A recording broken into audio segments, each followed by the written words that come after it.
গত 2টি পর্বে ইয়াজুজ মাজুজ সম্পর্কে বেশ কিছু আলোচনা করা হয়েছে।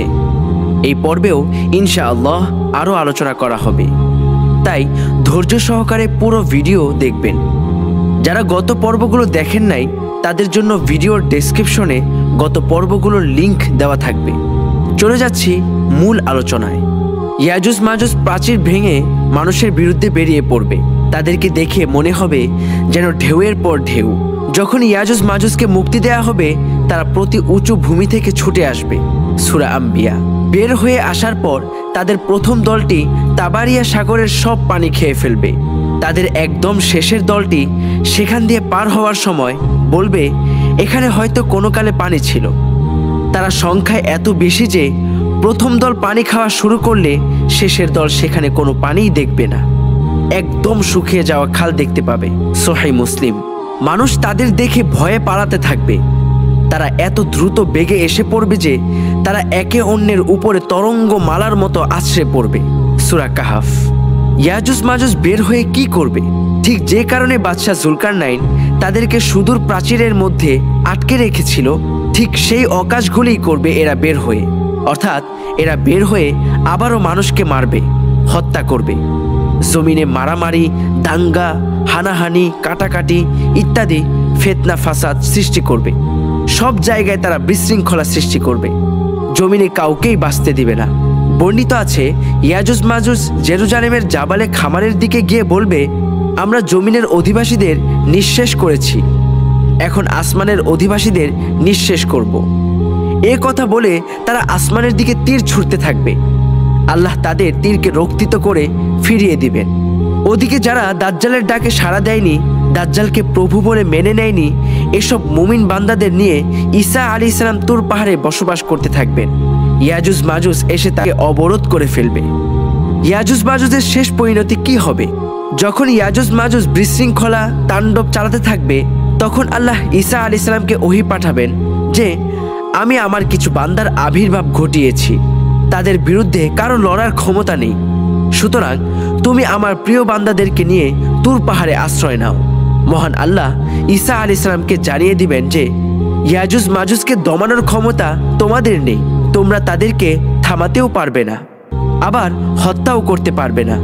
তাদের ফিতনা থেকে বাঁচার জন্য তুমি আমার প্রিয় বান্দাদের নিয়ে তুর পাহাড়ে লুকিয়ে থাকো।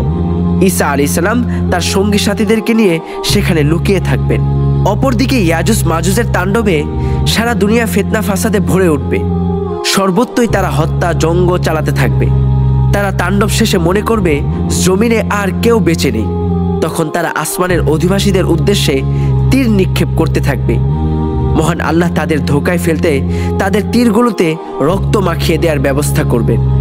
ওদিকে আবার ঈসা আলাইহিস সালাম তার সাথীদেরকে নিয়ে পাহাড়ে অবরুদ্ধ হয়ে পড়বেন, যার দরুন খাবারে ব্যাপক সংকট দেখা দিবে।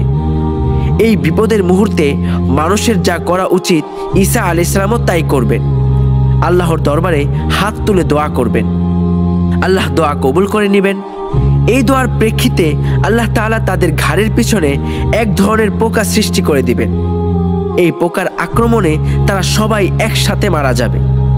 হাদিসে এসেছে, ইয়াজুজ মাজুজের নিক্ষেপিত তীর ধনুক দিয়ে মুমিনগণ 7 বছর পর্যন্ত লাকড়ির কাজ চালাবে।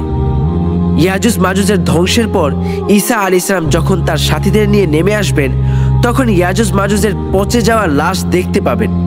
সেই এলাকার বাতাস পচে যাওয়া লাশের দুর্গন্ধে ভরে উঠবে। লাশ দিয়ে জমিন ভরে যাবে, এক বিঘত জায়গা খালি থাকবে না।